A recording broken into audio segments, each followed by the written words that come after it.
Mari kita masuk dalam doa. Kami bersyukur kepadamu Tuhan, atas waktu yang kembali Kau sediakan bagi kami pada siang hari ini untuk bersama-sama bersekutu di dalam hadirat-Mu. Sungguh Tuhan, kami mengucapkan syukur kepadamu atas semua pemeliharaan-Mu dalam kehidupan kami.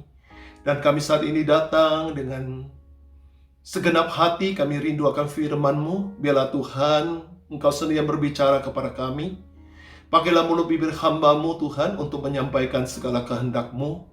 Urapi hamba-Mu, urapi kami semua. Biarlah Roh Kudus turut bekerja untuk memberikan kami roh hikmat-Mu untuk mengerti akan setiap firman yang kami dengar, supaya semua firman yang kami dengar itu boleh tertanam di dalam hati kami, dan biarlah firman itu boleh hidup dalam hidup kami, dan kami hidup di dalam firman-Mu, sehingga kami percaya Tuhan, ketika kami berseru kepadamu, meminta kepadamu, Engkau akan menjawab, dan Engkau akan memberikan yang terbaik bagi kehidupan kami. Terpujilah Engkau Tuhan selama-lamanya, dan saat ini kami siap untuk mendengar firman-Mu. Mari Bapa, Engkau berbicaralah kembali kepada kami semua. Di dalam kuasa nama Tuhan Yesus, kami berdoa dan ucapkan syukur. Haleluya. Amin. Puji Tuhan, kita kembali pada pagi hari ini akan mendengarkan firman Tuhan. Di mana kita, seperti yang renungan pagi-pagi yang sudah saya sharingkan. Tadi pagi saya sudah sharingkan renungan yang berjudul Pandanglah dan tetaplah berfokus kepada Kristus, yaitu Tuhan Yesus Kristus. Di mana kita ketahui dalam kehidupan kita sehari-hari, yang selalu kita pandang adalah sesuatu yang kelihatan. Antara lain yaitu apa? Keadaan kita. Antara lain yaitu apa? Masalah kita. Dan itu semua tentu membuat kita punya keadaan yang tidak nyaman, yang membuat kita ini seringkali mudah takut, seringkali kita mudah ada di dalam kebimbangan, ya, dalam perjalanan kehidupan kita bersama dengan Tuhan. Nah, mari kita belajar hari ini, pandanglah kepada Tuhan Yesus, berfokuslah kepada Dia, supaya kita punya rasa aman dan damai. Sama seperti dalam renungan itu dikisahkan, kita masih ingat kisah daripada murid-murid Tuhan Yesus ketika mereka mencari ikan, mereka ada di tengah-tengah gelombang laut. Terutama waktu saat itu Tuhan Yesus mampir menghadapi mereka, dan di saat itu Tuhan Yesus menampakkan diri kepada mereka. Lalu mereka, terutama Petrus, bertemu dengan Yesus dan berjalan di atas air. Dan di situ kita lihat, ketika Petrus berfokus dan berpandang kepada Tuhan Yesus, dia mampu melakukan sesuatu yang mustahil bagi seorang manusia, itu berjalan di atas air. Bukan cuma itu, bahkan gelombang laut tidak membuat dia takut. Gelombang laut tidak membuat dia menjadi panik. Tapi berpandang kepada Tuhan membuat dia tetap tenang. Tapi ketika dia kembali berpandang kepada gelombang laut, akhirnya membuat dia menjadi takut dan tenggelam. Nah, di sini Tuhan mau mengajarkan kepada kita. Seringkali rasa ketakutanlah yang membuat kita itu tenggelam di dalam masalah. Artinya kita ini dikuasai oleh masalah. Hanya yang bisa membuat kita lepas dari semua itu adalah pandangan kita, fokus kita kepada Tuhan Yesus. Ya, terlebih kita berfokus kepada firman dan janji Tuhan. Itu yang bisa membuat kita lepas dari rasa ketakutan, lepas dari kekhawatiran, dan terlebih kita bisa lepas dari penguasaan masalah dalam kehidupan kita. Nah, ini penting untuk kita pelajari dalam kehidupan kita sehari-hari. Apalagi ketika kita menghadapi masalah daripada virus corona, yang dimana semua orang mengalami ketakutan yang begitu rupa, sehingga membuat negara pun harus memberikan instruksi lockdown. Dan tapi kita sebagai anak Tuhan, kita harus tetap percaya ada pemberian Tuhan yang dahsyat, ada pemberian Tuhan yang ajaib. Selama kita memandang kepada Tuhan, gelombang laut sekalipun, masalah badai sekalipun tidak akan pernah kita khawatirkan, atau kita akan tenang menghadapinya. Sama seperti lagu yang tadi kita nyanyikan, Daud tidak melihat lingkungan yang dia hadapi. Sekalipun ada 1000 lebah di sebelah sisi kiri dan 10.000 di sebelah kanan, dia tetap percaya ada Tuhan yang menyertainya, sehingga membuat dia kuat dan tenang. Sekali lagi, jangan memperhatikan masalahmu, tapi pandanglah kepada Kristus, berfokuslah kepada firman-Nya, maka engkau akan diberikan kekuatan, engkau akan mengetahui cara bagaimana mengatasi masalah, dan engkau akan dituntun oleh firman itu keluar dari masalah yang ada, membawa engkau menjadi seorang pemenang. Nah, mari kita lihat hal yang kita pelajari pada hari ini. Kita masuk firman Tuhan, Mazmur 105 ayat 4. Seperti dikatakan dan diajarkan kepada kita lewat Mazmur 105 ayat yang keempat. Carilah Tuhan dan kekuatannya, carilah wajahnya selalu. Ini hal yang luar biasa. Diajarkan kepada kita untuk selalu carilah Tuhan, berfokuslah kepada Dia, ya, dan kekuatannya, dan carilah wajahnya. Jadi ada 3 hal yang hari ini kita akan pelajari tentang bagaimana kita bisa tetap berpandang dan berfokus kepada Tuhan Yesus Kristus di tengah-tengah masalah kehidupan yang ada. Pertama, carilah Tuhan, carilah Dia, karena Dia adalah pribadi yang mampu menolong kita, karena Dia adalah satu-satunya sumber pengharapan kita. Bukankah Dia sudah hadir untuk kita? Telah dikatakan bahwa Yesus telah hadir di tengah-tengah kita. Dia telah hadir untuk menolong kita. Nah, beresponlah kita hari ini untuk mencari Dia. Jangan pernah kita mengeluh akan apa yang ada, tapi biarlah kita berkonsentrasi. Kenapa orang muda mengeluh? Karena berkonsentrasinya fokusnya pada masalah. Tapi kalau orang yang berfokus kepada Tuhan, yang selalu berpandang kepada Tuhan Yesus, saya percaya hatinya pasti penuh dengan syukur. Dia akan pasti bersuka cita senantiasa. Ya kan? Oleh sebab itu, kalau kita mudah mengeluh, mari kita koreksi diri. Karena apa? Karena kita pasti melihat masalah. Orang melihat masalah pasti mengeluh. Orang melihat masalah pasti tidak suka. Tapi kalau orang melihat Tuhan selalu dalam hidupnya, dia akan selalu punya hati yang bersyukur dan berterima kasih kepada Tuhan itu. Tidak pernah, saya percaya tidak akan pernah ada orang yang dalam pikiran sehat ketika dia memandang Tuhan, dia justru mengeluh. Tidak akan. Hanya orang yang melihat masalah pasti mengeluh. Tapi kalau melihat Tuhan, tidak akan pernah mengeluh. Amin. Ini yang harus perlu kita pelajari hari ini. Oleh sebab itu, mari kita lihat firman Tuhan dalam Ratapan 3, ya, ayat yang ke-39 dan 40. Kita lihat di sini, Ratapan 3, ayat yang ke-39 dan 40 berkata demikian, saya bacakan. Mengapa orang hidup mengeluh? Biarlah setiap orang mengeluh tentang dosanya. Marilah kita menyelidiki dan memeriksa hidup kita dan berpaling kepada Tuhan.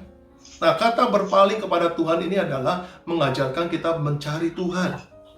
Jadi diajarkan kepada kita, mengapa orang hidup mengeluh? Biarlah setiap orang mengeluh tentang dosanya. Manusia seringkali hidup itu mengeluh akan masalah, mengeluh akan keadaan, mengeluh akan pengharapannya yang belum didapati, dan banyak hal lagi yang bisa membuat dia beralasan untuk mengeluh. Tapi di sini diajarkan kepada kita, hendaklah jangan kita mengeluh akan semua masalah itu. Karena percayalah, semua masalah yang kita hadapi dalam kehidupan ini sudah Tuhan selesaikan di atas kayu salib. Bahkan Dia sudah memberikan kita kuasa untuk melampaui, untuk menyelesaikan semua masalah itu. Yang harusnya kita mengeluh bukan lagi masalah, tapi kita mengeluh, yang artinya kita perhatikan adalah bagaimana kita hidup. Kalau kita hidup masih tetap dalam dosa, nah itulah yang perlu kita koreksi. Kalau kita masih hidup tidak sejalan dengan firman Tuhan, nah itulah yang perlu kita perbaiki. Kalau kita hidup masih belum punya hati yang seturut kehendak Tuhan ataupun tunduk padanya, nah itulah yang harus kita ubah. Jadi itu yang menjadi hal yang penting ketimbang kita mengeluh akan masalah. Masalah sebanyak engkau mengeluh akan masalahmu tidak akan bisa menolong apapun. Hanya akan membuat engkau merasa semakin berat, semakin susah hidupmu karena engkau mengeluh. Tapi hari ini, biarkanlah kalau engkau menghadapi semua masalah yang ada, berpandanglah kepada Tuhan, berfokuslah kepada Tuhan Yesus sebagai penolong kita, sebagai gembala yang baik, maka hati kita akan lega, hati kita akan tenang, karena kita percaya di dalam pimpinannya, di dalam penyertaannya akan membawa kita keluar dari semua masalah yang ada. Bukankah dikatakan Dia akan membawa kita keluar kepada padang rumput yang hijau, kepada air yang mengalir, sungai yang tenang. Ya, disitulah kita belajar hari ini. Hal yang pertama tadi sudah dikatakan, carilah Tuhan, carilah pribadi Dia. Carilah Dia. Ya, saya percaya, barang siapa kita semua yang percaya mendapatkan Tuhan, maka kita sudah mendapatkan segalanya. Barang siapa yang selalu bersandar kepada Tuhan, maka dia akan mendapatkan kekuatan yang ajaib.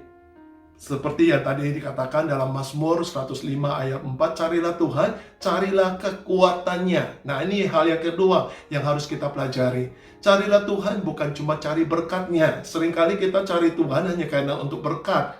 Padahal berkat itu adalah hal yang boleh dibilang yang paling kecil, ya, yang seolah-olah yang sebenarnya bagi Tuhan itu tidak susah untuk memberkati kita.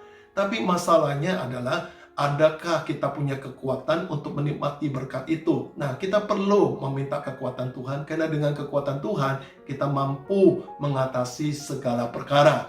Bukankah dalam Filipi 4 ayat 13 sudah mengatakan, ya, kita mampu menanggung segala perkara yang ada di dalam Kristus. Betul? Nah, demikianlah kita perlu mencari kekuatan Tuhan. Orang yang memiliki kekuatan Tuhan pasti mampu, ya, menghadapi banyak perkara dalam hidupnya, dan dia tetap tenang karena dia tahu oleh karena kekuatan Tuhanlah dia mampu mengatasi, mampu menyelesaikan semua masalah dengan baik.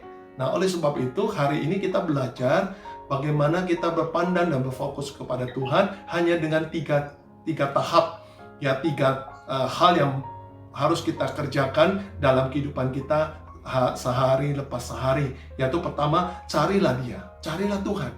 Sama seperti diajarkan dalam Matius, dikatakan, ya, Matius 6 ayat 33, carilah dahulu kerajaan Allah dan kebenarannya, maka segalanya akan ditambahkan kepadamu. Nah, itu sudah merupakan janji, ya, yang Tuhan genapi, yang Tuhan sediakan untuk kita semua. Tinggal kita mencari Dia, yaitu mencari kerajaan Allah. Jangan mencari hal-hal di luar itu dulu, karena itulah jalan kita memperoleh pertolongan. Kalau kita sudah mencari kerajaan Allah dan kebenarannya, itu sudah menjadi jawaban bagi setiap masalah kita, sehingga segalanya akan ditambahkan kepadamu. Nah, hari ini yang kedua, carilah kekuatannya. Nah, mari kita lihat firman Tuhan dalam Keluaran 17 ayat yang ke-9 sampai yang ke-13. Keluaran 17 ayat yang ke-9 sampai yang ke-13. Di sana dikatakan begini. Sebuah kisah yang diungkapkan. Di sana dikatakan, Musa berkata kepada Yosua, pilihlah orang-orang bagi kita, lalu keluarlah berperang melawan orang Amalek. Besok aku akan berdiri di puncak bukit itu dengan memegang tongkat Allah di tanganku. Lalu Yosua melakukan seperti yang dikatakan Musa kepadanya dan berperang melawan orang Amalek. Tetapi Musa, Harun, dan Hur telah naik ke puncak bukit. Dan terjadilah, apabila Musa angkat tangannya, lebih kuatlah Israel. Tetapi apabila ia menurunkan tangannya, lebih kuatlah Amalek. Maka penatlah tangan Musa, sebab itu mereka mengambil sebuah batu, diletakkanlah di bawahnya, supaya ia duduk di atasnya. Harun dan Hur menopang kedua belah tangannya, seorang di sisi yang satu dan seorang di sisi yang lain, sehingga tangannya tidak bergerak sampai matahari terbenam. Dan demikianlah Yosua mengalahkan Amalek dan rakyatnya dengan mata pedang. Hal yang luar biasa, bukan? Ditunjukkan kepada kita tentang apa yang dikerjakan oleh Musa bersama Harun dan Hur. Ini berkaitan dengan apa yang dikatakan dalam Mazmur 105 ayat 4, carilah kekuatan Tuhan. Kita tahu ketika tongkat di tangan Musa itu gambaran sebuah kuasa yang Tuhan berikan kepada dia, ya, sebagai seorang gembala untuk membawa bangsa Israel. Itu ketika tongkat itu ditinggikan, artinya ketika kuasa Tuhan atau kemuliaan Tuhan ditinggikan, maka turunlah kekuatan Tuhan untuk membela kehidupan kita. Sebagaimana kuasa Tuhan membela Yosua di dalam memerangi bangsa Amalek.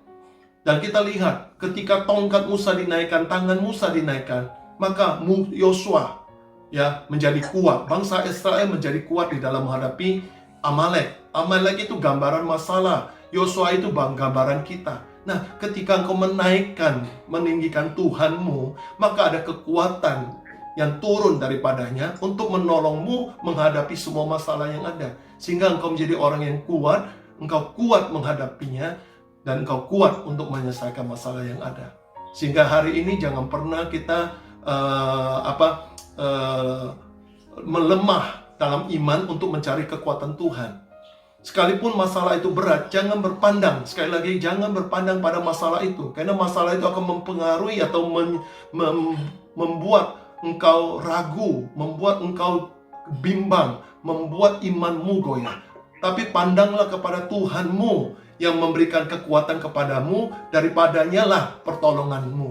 Maka engkau akan kuat menghadapi semua masalah yang ada.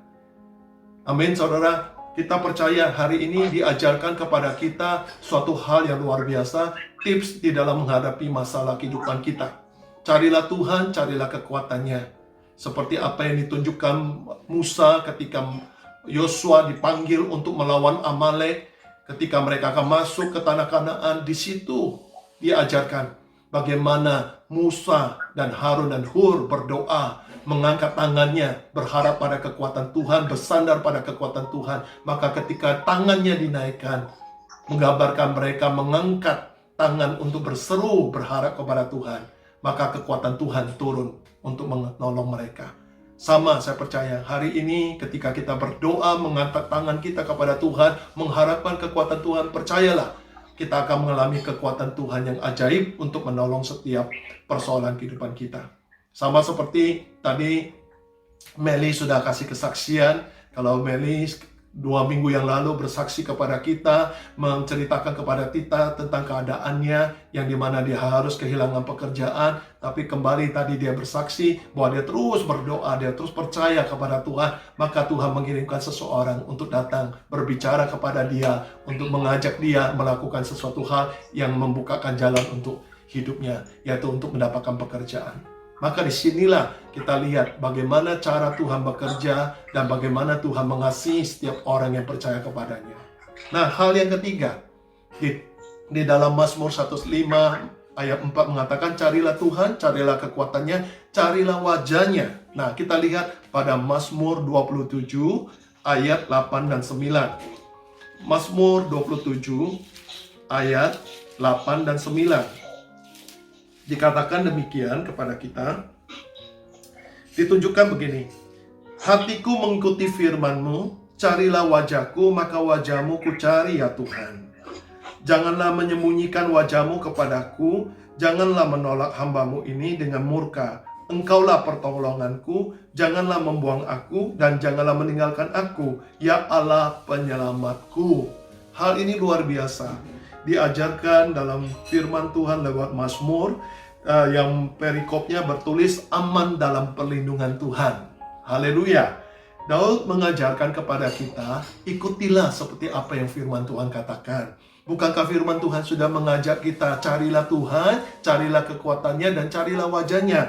Maka itulah yang Daud lakukan, seperti dikatakan pada ayat 8.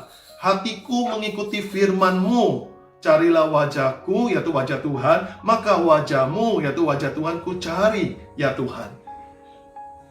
Artinya apa? Di sini diajarkan kepada kita, ayo kita semua belajar mengenali Tuhan kita. Carilah wajahnya untuk mengenali Tuhan lebih dalam lagi, untuk mengenal Tuhan lebih kuat lagi. Karena kita kadang-kadang, karena pengenalan kita dengan Tuhan itu rapuh, pengenalan Tuhan dengan Tuhan itu kurang dalam, kurang kuat, itulah yang seringkali membuat kita bimbang dan ragu di dalam kita berharap kepada Dia. Orang yang mengenal Tuhan pasti tahu bagaimana Tuhan yang penuh kasih itu di dalam menjaga hidupnya. Sehingga dia tidak akan pernah ragu untuk bersandar dan berharap kepada Tuhan itu. Maka daripada itu, mari bagaimana kita bisa menjadikan Tuhan sebagai penolong hidup kita kalau kita sendiri tidak pernah mencari Dia dan mengenal Dia, mencari tahu, belajar daripada Dia. Mengenali pribadi Tuhan itu akan membangun sebuah iman, kepercayaan kita kepadanya. Sama seperti kita, ketika kita sangat mengenal seseorang, katakanlah itu teman kita, sehingga menjadi teman baik, maka kita akan bisa menjadi percaya sepenuhnya kepada Dia. Begitu juga kalau kita hari ini mau membangun keintiman dengan Tuhan, saya percaya kita akan mengalami sebuah keintiman yang punya iman yang kuat dengan Tuhan itu. Sehingga dengan demikian kita percaya daripadanya lah penolong kita. Sama seperti Daud katakan, janganlah menyembunyikan wajahmu kepadaku, janganlah menolak hambamu ini dengan murkamu. Engkaulah pertolonganku, dan janganlah membuang aku, dan janganlah meninggalkan aku, ya Allah penyelamatku. Amin. Hari ini Tuhan benar-benar mengingatkan kepada kita sebagai orang-orang yang dikasihinya, sebagai orang yang percayanya, selama engkau memegang 3 hal ini, mencari Tuhanmu, mencari kekuatannya, dan mencari wajahnya, ya, maka percayalah engkau menjadi orang yang kuat, dan engkau dikuatkan Dia, dan engkau akan mengalami pertolongan Tuhan yang ajaib untuk lepas dari semua masalah yang engkau hadapi. Apapun itu, bukan cuma sekedar badai corona, itu hal yang kecil. Bukan cuma sekedar masalah rumah tangga, bukan segala masalah kebutuhan pekerjaan dan segalanya. Ya, sakit penyakit apapun, itu mampu Tuhan atasi di dalam kekuatannya. Karena kekuatannya sudah mengalahkan segalanya, kekuatannya bahkan sudah mengalahkan maut sekalipun. Sehingga kita percaya dengan Tuhan kita menjadi orang yang menang. Dengan Tuhan kita akan mengalami kemenangan yang luar biasa. Amin. Dan kita lihat satu hal yang Tuhan ajarkan sebagai ayat penutupnya pada Lukas 18 ayat 7. Lukas 18 ayat 7. Dikatakan begini kepada kita. Kita baca bersama-sama. Lukas 18 ayat yang ke-7 mengatakan begini. Tidakkah Allah akan membenarkan orang pilihannya yang siang malam berseru kepadanya? Dan adakah ia mengulur-ngulur waktu sebelum menolong mereka? Amin. Tuhan pasti akan membenarkan kita. Artinya Tuhan pasti akan memberikan pemulihan kepada kita. Sebagai orang yang setia mencari Dia, sebagai orang yang begitu tekunnya berdoa, begitu yakinnya percaya kepada Dia, yang begitu menyerahkan kehidupannya, bahkan menjalankan hidupnya sesuai dengan kehendak Tuhan, maka Tuhan pasti akan melakukan pemulihan bagi kita. Tuhan pasti akan membenarkan hidup kita dengan kebenaran firman dan janjinya. Artinya janjinya akan digenapi. Setiap firman yang dikatakan Tuhan kepada kita yang kita imani akan terjadi seperti apa yang dikatakan dan kita imani. Bahkan di sana dikatakan Tuhan tidak akan pernah mengulurkan waktunya untuk menolong kita. Lalu bagaimana dengan doa yang kita panjatkan yang belum terjawab? Itu bukan Tuhan sedang mengulur waktu. Itu hanya perkara waktu yang tepat menurut Tuhan. Bukan karena Tuhan berlambat-lambat menolong kita. Tapi ada sesuatu hal yang Tuhan sedang mengajarkan kita di saat penantian kita. Tuhan sedang menguji dan membentuk iman kita. Supaya kita semakin kuat iman kita. Ya, karena pertolongan Tuhan kita tahu Tuhan memberinya dengan sesuatu yang ajaib, ya, yang tidak murahan. Artinya pertolongan Tuhan itu luar biasa. Sehingga untuk mendapatkan sesuatu yang luar biasa, maka memang kita perlu, ya, diproses, kita perlu menunggu. Sama, saya percaya ketika kita ingin sesuatu yang lebih baik, maka ada perjuangan untuk menantinya. Lebih lama lagi, lebih tekun lagi, lebih rajin lagi kita melakukannya. Maka dengan demikian kita akan mendapatkan hasil yang lebih besar, hasil yang lebih baik. Nah, demikianlah kita di dalam Tuhan. Nantikanlah Dia dengan setia. Percayalah bahwa Tuhan tidak pernah mengulurkan waktu untuk menolong kita. Artinya Tuhan tidak pernah terlambat untuk menolong kita. Ya, jadi oleh sebab itu hari ini saudara dan saya mengalami situasi apapun, ingat Mazmur 105 ayat 4, carilah Tuhan, carilah kekuatannya, carilah wajahnya. Saya bacakan kembali ya. Di sini kita akan sangat dikuatkan ketika kita mengingat firman ini dan kita mengaplikasikan dalam hidup kita. Di sana dikatakan, carilah Tuhan dan kekuatannya, carilah wajahnya selalu, selalu. Bukan cuma sekali-kali, bukan cuma ketika kita ada dalam masalah saja. Nah, seringkali kita hanya dalam masalah kita mencari Tuhan. Sedangkan tidak ada masalah kita melupakannya. Itulah yang membuat kita up and down iman kita. Itulah yang membuat kita itu menjadi orang yang tidak siap ketika memasuki masalah. Itulah yang membuat kita itu tidak pernah mendapatkan kekuatan yang stabil. Ataupun kita tidak pernah memiliki pengandalan Tuhan yang teguh.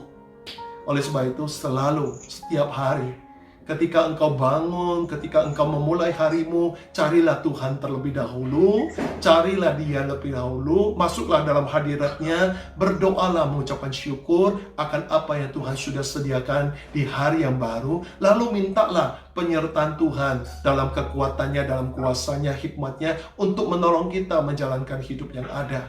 Sekalipun ada masalah di depan kita, jangan pernah kita khawatir. Karena kita percaya penyertaan Tuhan itu lebih besar daripada masalah kita. Dan kita sanggup menanggung segala perkara di dalam kekuatan yang sudah Tuhan beri. Bahkan ketika kita mengenali Tuhan, kita akan mengenali kasih-Nya. Dan kita akan percaya kasih Tuhan selalu baru setiap hari. Dan selama-lamanya bagi kita semua. Amin, saudara-saudari. Tuhan memberkati kita. Puji Tuhan. Ya. Inilah firman yang Tuhan siapkan buat kita, dan kita pun bisa tenang di dalam bersandar di dalam semua keadaan yang ada, sehingga kita tidak mengeluh. Sekali lagi, kita tidak mengeluh karena masalah. Kita percaya karena ada Tuhan bersama dengan kita. Haleluya, puji Tuhan. Tuhan memberkati. Mari saya ajak kita, saudara-saudari, untuk kembali kita berdoa. Bapa, kami ucapkan syukur atas firman-Mu yang sudah kami terima pada pagi hari ini. Terima kasih Tuhan, firman-Mu selalu menguatkan kami, firman-Mu selalu memberikan kami pencerahan yang baru, firman-Mu selalu menolong kami untuk menghadapi semua situasi yang ada. Kami percaya Tuhan ada tangan pemeliharaan-Mu bagi kehidupan kami, maka firman-Mu Tuhan luar biasa menguatkan kami untuk selalu berpandang kepada Engkau dan berfokus kepada firman-Mu, sehingga daripada itulah datangnya ketenangan, damai sejahtera dalam hidup kami, bahkan datangnya pertolongan kami daripada-Mu Tuhan. Terima kasih Tuhan, sehingga kami tidak lagi memiliki hati yang mengeluh akan masalah dan situasi yang kami hadapi, tapi kami boleh memiliki hati yang penuh syukur kepada Engkau Tuhan. Dan disitulah letak kekuatan kami untuk menerima penggenapan janji-Mu, menerima penggenapan dari setiap doa kami yang kami panjatkan kepada Engkau. Karena kami percaya Tuhan, Engkau tidak pernah mengulurkan waktu-Mu untuk menolong kami. Dan terlebih Tuhan, kami percaya kami akan menerima pembenaran daripada Engkau, karena kami menjalankan firman yang kami percayai. Terima kasih Tuhan, terpujilah Bapa, terpujilah Allah. Dan saat ini kami pun berdoa, biarlah kiranya Tuhan Kau yang melawat seluruh kehidupan kami, dimanapun kami berada, khususnya di tengah-tengah badai corona ini. Kami memohon belas kasih-Mu Tuhan, biarlah badai ini cepat berlalu, dan semua keadaan seluruh dunia ini boleh kembali Tuhan beraktivitas dengan baik dan normal, dan kami semua boleh menikmati hari-hari yang indah bersama dengan Engkau. Terima kasih Tuhan. Sembuhkan Tuhan buat mereka yang terjangkit virus corona dimanapun mereka.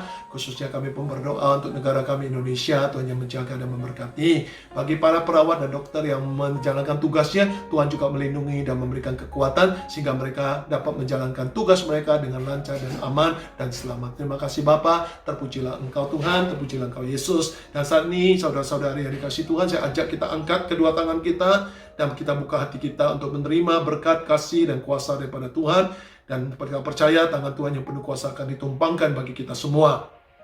Dicurahkan berkat yang datangnya dari Allah Bapa, di dalam kasih dan kemurahan Yesus Kristus, dan di dalam penyertaan Allah Roh Kudus yang setia menyertai kita mulai dari saat ini sampai Yesus datang kali kedua, untuk membawa setiap pribadi kita bersama dengan keluarga kita kembali ke dalam kerajaan surga yang kekal, untuk berjumpa dengan Bapa yang mulia. Di dalam kuasa nama Tuhan Yesus Kristus kami telah berdoa dan mengucapkan syukur. Haleluya. Yang percaya katakan amin. Beri kemuliaan bagi Tuhan kita.